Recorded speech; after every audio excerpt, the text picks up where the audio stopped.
Hey, Peter. Nice to see you on a sunny, awesome day in California while we're just starting to get good weather here in Toronto. So I'm so glad we're just having like this chat. And I just want you to tell me a little bit about what you're doing in succession planning, just to introduce yourself for a couple minutes. Thank you so much. I'm so happy to be here, Nicole. And Toronto is the best place, I believe, in May and June in the world to be during those 2 months. I didn't mention July and August or the winter months. However, I'll share with you a little about succession planning. I have been in the financial service industry now for, wow, it's going to be 31 years in September.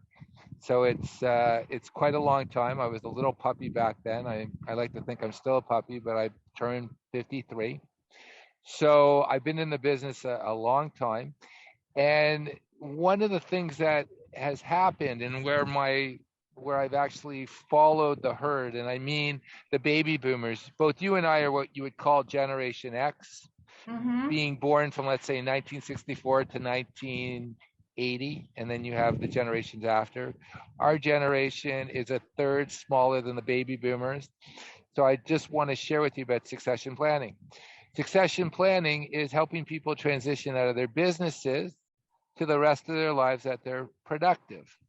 And what our culture, our society has followed since 1946 to 1963 is the biggest cohort, about 78 million people within the United States, and in Canada it's actually bigger. There was about 8 million, 8.5 million who fall into that category. And they've driven the economy. They bought homes, they started businesses, and now the bulk of them are going to be retiring en masse because in North America, the biggest bulge in the baby boomers was 1958. So you know what's happening in 2023. They're hitting that magic number. What's that magic number? Say it again. 65. 65. And that's when Yeah. people start thinking about retiring the rest of their lives. Yeah. And succession planning is helping people prepare to exit potentially from their biggest asset ever. Now, I know people look at their homes as being their biggest assets, and sometimes a home can buy a business, but a business definitely can buy a home. And And 65 comes pretty quick, right? It comes pretty well, quick. We don't like to I'm think about it 53. I that don't want to way. think about it. No, So definitely success, not. So Yeah. just to finish off with succession planning is it's helping business owners look at what they want to do after their working lives. And I would actually say to contribute, because now they've got resources and time to actually help the next generation. And really that's what it's about. None of us are where we are right now without help from somebody who's actually been on the road a little longer. And as I get older, when I was younger, I didn't appreciate it. A word of encouragement or someone said, "Hey, you shouldn't go there." And I said, "Oh, old man, you don't know what you're talking about." And then, well, I'm actually talking about my father who's not here anymore. Well, there was a lot of wisdom through experience. And before I stop, I want to just leave you with a saying that you've heard before, but I have an addendum. And it's a picture is worth 1,000 words, but an experience is worth 1,000,000,000,000 of those. Okay, that's different, Peter. But I know you're really good with words. I know this from Toastmasters, where we met like what, 20 years ago? Oh no, Nicole, it was longer than that. I remember the We don't first need time to I tell saw you. everybody And that. no, but I want to, but that's such a great experience because I just want to, because I really value our relationship because we've kept in contact for quite a long time, and it's a little longer than that, but it was before the millennium. Right, Let's stop right. there. One of the things what I loved about our Toastmasters and Toastmasters in general is people showed up because they were ready to self-actuate. So they wanted to actually grow. Maybe they didn't have the words or something, but they just wanted to become more comfortable with themselves. I know that was what I wanted. I wanted to be able to have a conversation like you and I are having in front of, I don't know how many people. Right, And it right. was such a great experience. And just to share something, because I used to teach on public speaking. And one of the things that the story about where my big break moment happened, we belong to the same club, WCB. We Yep. communicate beautifully. And I was giving my 17th prepared speech. And I entered that presentation. I kept on doing it and doing it and doing it. But what happened is, up until that moment, I was always looking at a mirror where I would say, I'm nervous. And I would like get myself more nervous. And then something happened. It became like the window opened and I saw individuals. Right. And the person who gave me my evaluation, well, it didn't matter what they gave because I realized there was a click that happened. And I find that in life, our biggest person, our biggest critic, the person who holds us back is ourselves. Because I remember the click. It was so, because I had like 30 people in the room staring at me and the click happened. Right. I was like going like, hey, I didn't realize that there were 30 individuals. I just thought you But guys all Peter, had you like can, daggers. I knew that you could outtalk pretty much everyone in there anyway, especially when you got into the finance discussions. I knew you could outtalk the whole room. I Unfortunately, saw yes. that right away, right? It's all about the passion and the interest, right? I would That's what agree it with is. you. Yeah. And what you made a good point earlier, which is you like to see the transformation in other people. And I remember seeing people and awe the first month that they joined the club, joined with the group, and then 6 months later they're speaking like no tomorrow. So I remember not everyone had to go through that, but quite a few in there were going through that. It was pretty cool, right? But now I just want to ask you your thoughts, because as you know, my channel is all about cold calling and prospecting and building relationships. Do you do any of, do you do any cold calls at all with your for your business, or like what's your take on that? I do. I do. However, I guess what's occurred is before I would not be selective. I would go in anybody. Like, let's just share with you a story. When I started out in the financial business, I didn't have really any contacts. It's not like I was born into a really connected family. So I had a telephone book. Right. And my business partner, he took the first half of the telephone book and I took it from end. So I had a Yellow lot of pages? ings. The No, yellow pages? not yellow pages, white pages. White And I would pages. call Okay. ings. And then let me share with you what happened. I ended up one day calling this guy. His name was Edward Ing. I don't know what happened to him. I just remember his name, but I had so many clients NG because I started at G and he started at A. Okay. My partner had a lot of habits. So we were doing cold calls and it was a numbers game, right? 100 calls and getting rejected and then telling ourselves we're closer to that win, right? Like that's literally what it was. And what happened is I got smarter because I got a hold of this guy, Edward Ing, and he gave me his phone number at his company. And it was a technology company. And he gave me the auto dialer. And what I ended up doing is I ended up like mapping the entire company's voicemail system, and I call these people up and I had their first names and I'd call them up and I would go and gather more information about them. I learned about their Yeah. plans. I would go on their website and I would say, hey, we have this health plan and we have this and that. So Right. in essence, and then I would even drive near the company. So I would actually, and believe it or not, I would, Building before I would walks, show up, right? Building yeah, I would, walking. Yep. yeah, and I would actually go there, and I would even go to the secretaries or the people at the front, and I'd bring them coffee so they would know me. So it was like they would set up meetings for me after a while, and it Right. was so cool. Now the company's name was ATI. They became the largest company in graphic cards for computers. They were bought out a few years ago, but it all came from cold calling. Yep.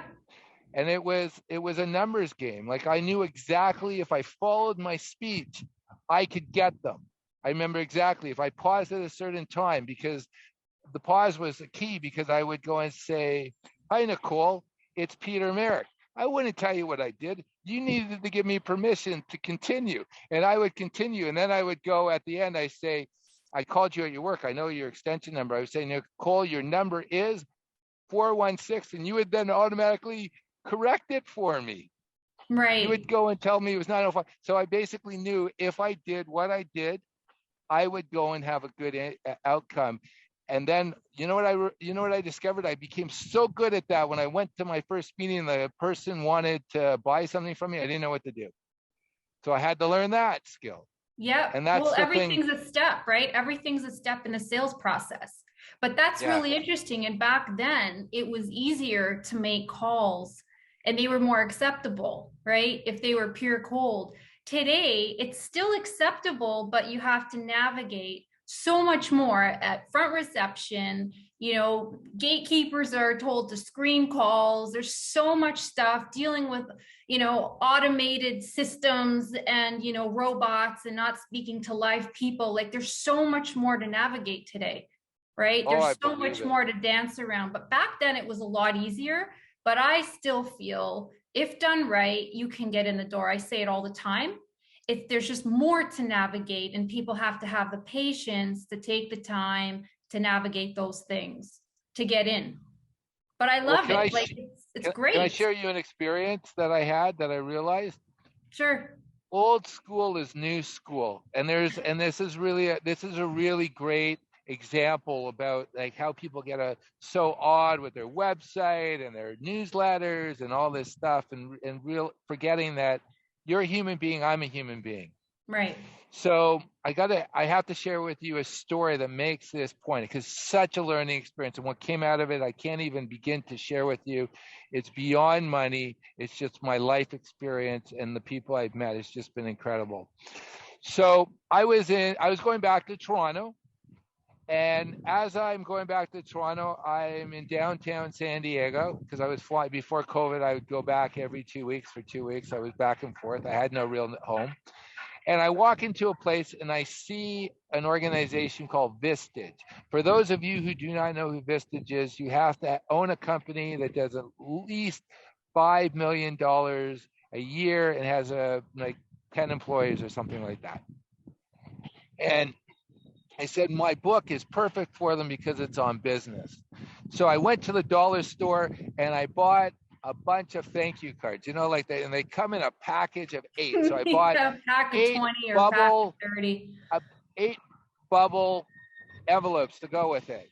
So that night I went home and I don't know the address I'm living in, so I'm using my mother's address in Toronto. There's a point to this, right? So my printing hasn't changed since I was in grade 3. So it's terrible. It's like you would think I was a 5-year-old until you started reading my stuff and you said, maybe it's not a 5-year-old. Right. So what I did is I wrote my name. I didn't go and tell my company, it was my printing. I found the address and I found the key people on the site, and I wrote a little note, and I wrote something in my book, you know, after I did a little research on them. So that's important. Do your research. And I mailed out 4 to Vistage, but I still had another 4. So there's an organization called YPO, Young Presence Organization. This is like, if you're a business person, this is the cream of the cream. You need to do $15 million worth of sales a year, and you need to have 25 employees, and it's invitation only. And if they were a country, the members of that organization, executives and owners, do $10 trillion per year. 10 trillion. Like it's like I can't even fathom what a million is, but 10 trillion, right? So I decided, hey, I still have 4 envelopes, so I sent it off there to the key people. I'm back in Toronto. I just gave a speech. It's like, you know, it's like a high point. It's just before COVID happens. It is February 4th. And I get a call from a number I don't know. It's the international president of YPO, the 10 billion, the membership of 10. And he says to me, I don't know how I got your package. And I didn't fully understand it. But he said, I don't know how I got it, but I saw it. It was from Toronto. Well, when I immigrated from South Africa, he lives in Dallas. The call was from Dallas. And he said, like, I opened it up and I read the note, the printed note. He made a point. He read the printed note that I had written. He read the inscription, and then he read 10 pages, 10 chapters of the book. And he said, and we were speaking, he says, I'm going to be on the 5th of March, 2020, right? I'm putting that perspective. I'm going to put, I tell him I live in San Diego, but I'm in Toronto. He says, I'm going to be in San Diego. So we ended up meeting in San Diego before the pandemic started. And what he shared to me changed my life. He said that he received anywhere from 20 to 80 books sent to him a month from authors wanting him to read, from publishers or whatever, because of the clout of his organization and because of the position he had. But he was wondering how my book got to him, because usually it never gets to him. So how did it get to him? Because my chicken scratch writing envelope with just Peter Merrick coming from Toronto, the powers that be that decided brought it to his desk because it was handwritten by me. It wasn't a computer generated printer. Exactly. So they the opened personal. It up, and he read the letter. And because that was written in my chicken scratch, he actually then opened up the book and read. And at that point, he took action, and we're friends today. But where did I take that? I was stuck in Toronto for a good portion of COVID. The first 5 months, I was in Toronto selling everything and planning to make a major change in my life.